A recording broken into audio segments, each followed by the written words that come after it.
Hi guys! Good morning again! Good morning! So, kakahatid lang namin ulit kay Zion sa daycare and yan, sabay na naman kaming papasok ni Mr. Siyempre naman, may driver tayo.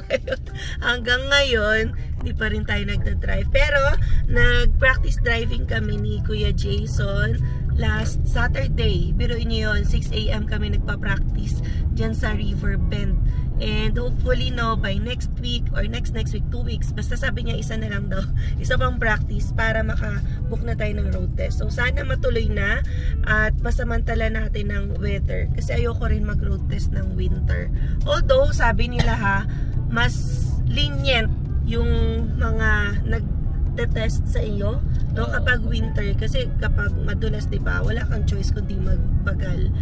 Yan. So anyway nga pala no, super hazy dito kasi ongoing pa rin yung wildfire sa northern Alberta. Ayan o, nakita nyo ba yan? Yung nasa dulo, hindi na halos makita yung mga buildings. Yan pa downtown yan eh. Usually tanaw namin yan, pero ngayon yung air quality yan, sabi nila may parang it's unsafe daw para sa may mga allergies. So parang din tayo, may effect din na nararamdaman sa nose, nangangati, ganyan. Pero hopefully no, sana maapula na. Kaya lang kasi sabi nga nila with the dry and super hot weather, baka ma-aggravate pa nga raw yung wildfire. Pero parang feeling ko mas hindi gaano yung effect dito no sa Calgary. Kasi dati umabot kami sa nagmamask talaga last year. Parang ilang araw kaming nakamask pumapasok noon, yung nagno-Nordstrom pa ako. Kasi sobrang usok talaga. Tsaka iba yung kulay talaga natin, di ba? Ayan. Kulay ng paligid. Pero ito talaga yung downtown, di ba? Oh, yun yung downtown, no? I-zoom natin. Hindi na halos makita. Kasi nga hazy at mausok. Guys, yun parang 11 hours away sa amin yung tiningnan kong wildfire. Tapos dito 'di ba umaabot pa. Yan, ganun katindi. Yan. So anyway, punta muna tayo ulit ng Chinook train station para doon tayo mag-park and yan, work na naman. Ayan, nandito na tayo sa parking. So anyway, alam nyo ba, pag umaga talaga, ang routine namin ni Alvin, mag-check ng trades. So, chine-check namin yung copy trading account namin, pati yung mga kinakopy namin kasi part of risk management namin. So, ito nga, may kinakopy tayo ngayon. So, Ischitera. So, hindi kami affiliated dito, hindi rin sponsored. Kinakopy lang namin because nagustuhan namin yung profile niya. Ayan, no, nakaka 589 USD na tayo. So, iniisip ko kay Alvin, ang mahal-mahal kasi magpakulay ng buhok talaga. Tagal-tagal ko na pinag-iisipan, worth it ba yung $400 to $500 na hair color, highlights, ganyan. Sabi ko, kapag may natipi na lang or may nakuha sa trades, ayan, and thankfully, and we-withdrawin na natin to, yan, this week, para makapagpa-hair color na tayo. And yan no, para sa mga gusto na mag-start, mag-copy trade, sa mga nag-inquire sa amin, nandyan na po yung mga link sa description box below. And para sa complete steps, ayan, pwede kayong mag-join sa Mulawin Trader Telegram group namin. And nasa pinned messages na po yung complete steps. And para naman sa mga video guides, meron kaming other YouTube channel which is Mulawin Trader. So, and dun namin pinopost yung mga videos namin, video guides to copy trade, manual trade, yung mga how to deposit, how to withdraw. So, yun lang guys.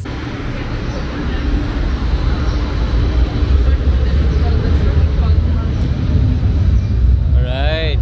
So, yung dumaan na yun guys, yun? Red line yun. So, ang kailangan namin ni Emma is yung blue line kasi dalawa yung dumadaan dito guys. Yan yung lumang bagon, no? Parang old design nila. Yung bagong design ng train dito sa Calgary, yung red na. Kanina. Yan. Yung dumaan.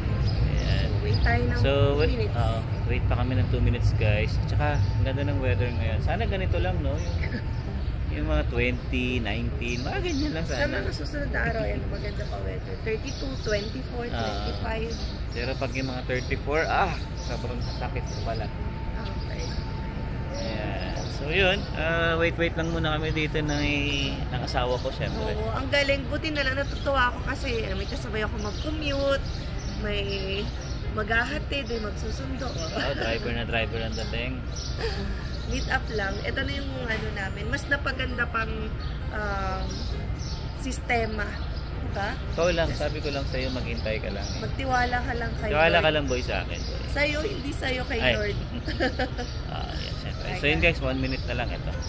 Okay, so yun, mamaya na lang ulit tayo guys, magkita-kita after siguro ng work namin. Yes. So hapon na yun. Alright? Several song-filled hours later. Ayan guys, natapos din ang work natin. Grabe, ang init. And nasundo ko na yung ano ko, kasamahan ko. Prinsesa. Prinsipe, siya ang sinusundo. Ako ba yung nag-antay dito sa kanto? Yan, kasi ewan ko lagi kapag 5 PM doon siya nagpapa-wait.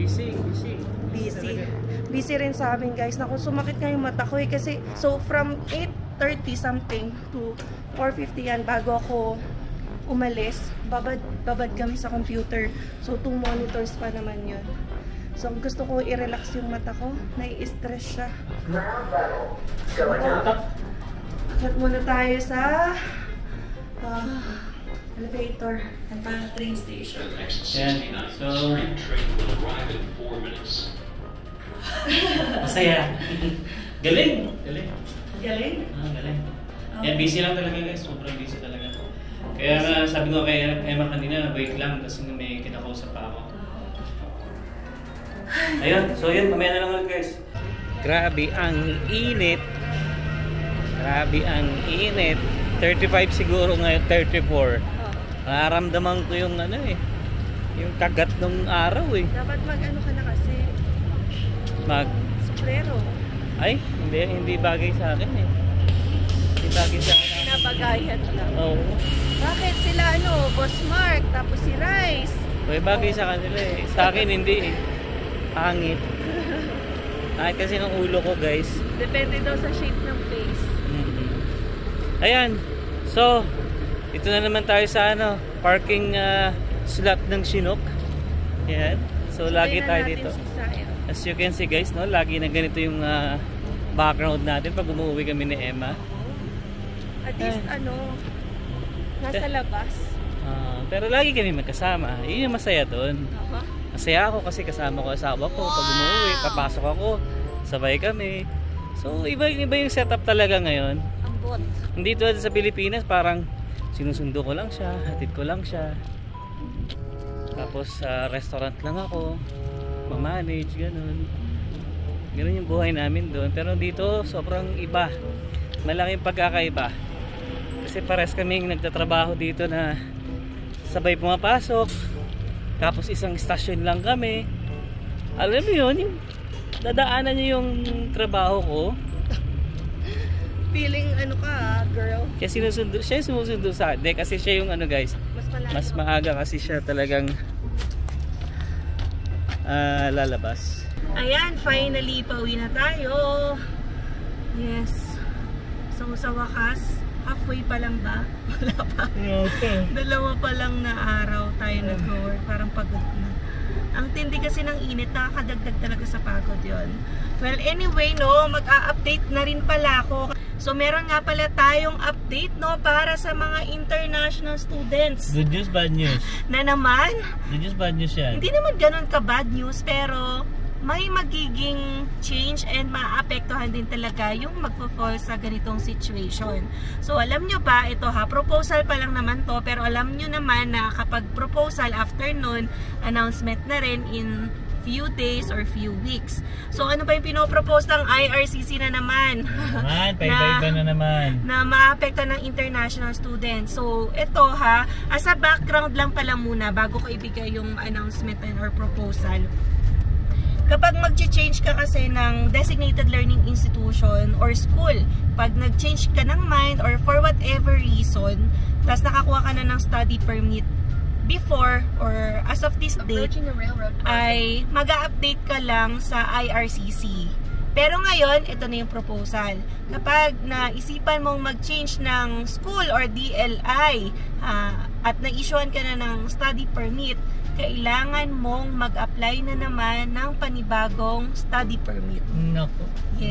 Mahirap. So, hindi naman ganun kabigat, pero isa lang ito sa mga pinopropose na pagbabago. Siyempre, siguro mas malesen yung fraud and mas makita talaga yung genuineness ng mga estudyante sa kanilang pag-aaral. Kasi minsan nga siguro pagkarating dito, nag-change na ng DLI or whatever institution, tapos hindi na monitor lalo ng IRCC. Yan, yung kanilang pag-aaral or saan talaga sila papasok. So, bali ito yung magiging proposal ng IRCC.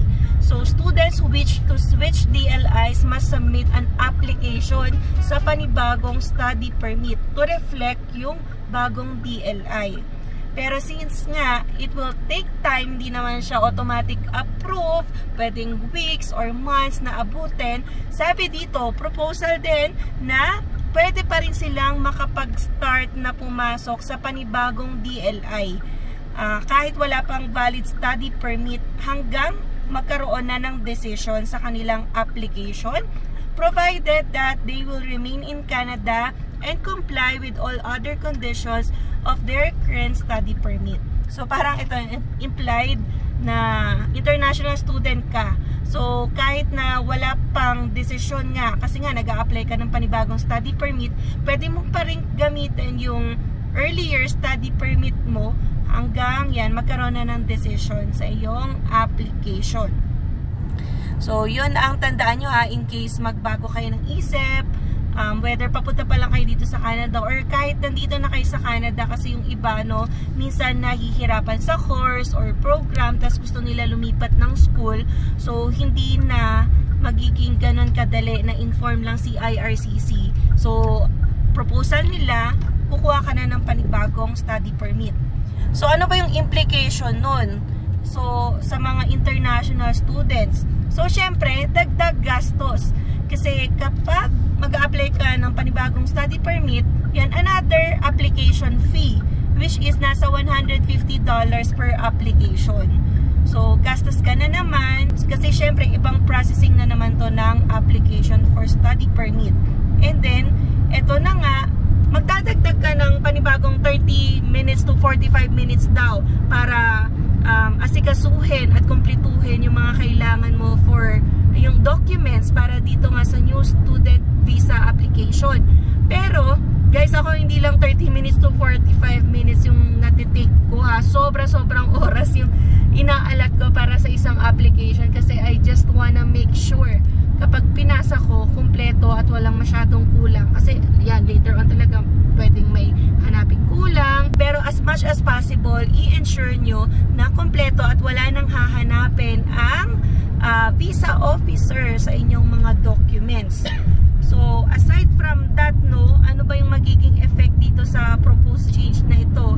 Siyempre, dadami na naman ang application na mapipending. So, hahaba na naman ang timeline. Ang daming nag-a-apply for approval or decision sa mga applications nila. Tapos ito, madadagdagan na naman ng mga panibagong applications, kasi nag-require na sila nga na kumuha ng new student visa application. So, yan, additional burden, additional backlog, kung ano man, trabaho sa mga visa officers din ito, kung titingnan. And, so, kailan ba yan i-a-adapt daw itong proposed change na ito? So, usually naman, since ito ay proposal, nagkakaroon pa raw muna ng 30-day consultation.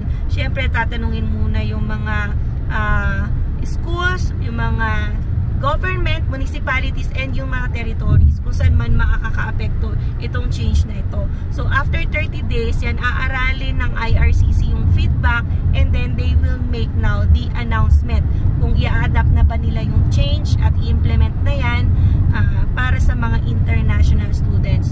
So, yan, abang-abang kayo ha, lalo na sa mga yan, nagbabalak mag-change ng schools or designated learning institutions. So, take note of this incoming announcement, kasi hindi pa talaga siya fixed. Kasi hindi pa naman siya talaga solid na ipapatupad. So, antayin pa natin yung proposal na maging decision talaga ng IRCC. Bali yung consultation daw matatapos ng July 29 yan, sa katapusan ng buwan. And yan, aaralin na ng IRCC yung feedback, and magwe-wait na tayo siguro by August, meron na silang decision. Yan, kung ipapatupad na ba talaga nila itong change na ito para sa mga international students. So, yun ang ating announcement as of today ha, kasi I've been watching din yung mga updates ng IRCC. Syempre, ay kabilang pa rin naman tayo as an international student dahil nasa implied status pa lang tayo, kaka-apply pa lang natin for PGWP, and yan as of today guys, wala pa kaming approval. So it takes months talaga, 3 months, 6 months kapag family yung application mo, yung ine-extend mo. Kapag solo ka, yan, meron na rin akong classmate guys ha, na-extend na siya for 3 years kasi solo applicant lang siya. Syempre, oo, mas mabilis, wala ka nang i-double check yan para sa asawa, pati sa anak ng mga documents. So, antay-antay pa kami and we will let you know. So, kung kompleto naman yung documents, 'di ba? Wala nang magiging follow-up si IRCC. And yung kung may kulang man or nalimutan tayo sa ating application ay yan, pwede naman i-web form. Yan, yun yung tinatawag na paghabol, 'di ba? Habulin mo kasi nakalimutan mong i-attach yung documents. Just like yung, for example, pay stub, since nga yung nag-apply kami ng PGWP noon, hindi pa ako sumasahod, pero ang nai-attach ko yung offer of employment or yung job offer. So, yan, iahabol natin through web form yung mga pay stubs or pay slips para, syempre, mas magkaroon ng additional proof or evidence na ito, nagtatrabaho ka na nga under yan, tier 0 to 3, and then you are having a salary na. Kasi mas makakatulong yon na makapagpatunay na you have enough money to support nga yung mga dependents mo, which is yung asawa and pati na rin yung anak. So, yun. Kaya yan guys, no, kapag pumili kayo ng school, make sure na yun na talaga para hindi na rin kayo ma-hassle. Yan, as much as possible. Oo, pero kasi palipat-lipat. Oo, hindi rin naman natin alam or may mga hindi natin inaasahan mangyari. Malay mo ayaw mo sa ganitong school or nagkaroon talaga ng problema. So, hindi maiwasan yun. Ito na yung pwedeng mangyari. Yan. So, abangan nyo by August. Yun yung feel kong i-release nila yung announcement about this one. Kung decision na ba tong proposal na ito. Yes. Hassle yan, totoo lang.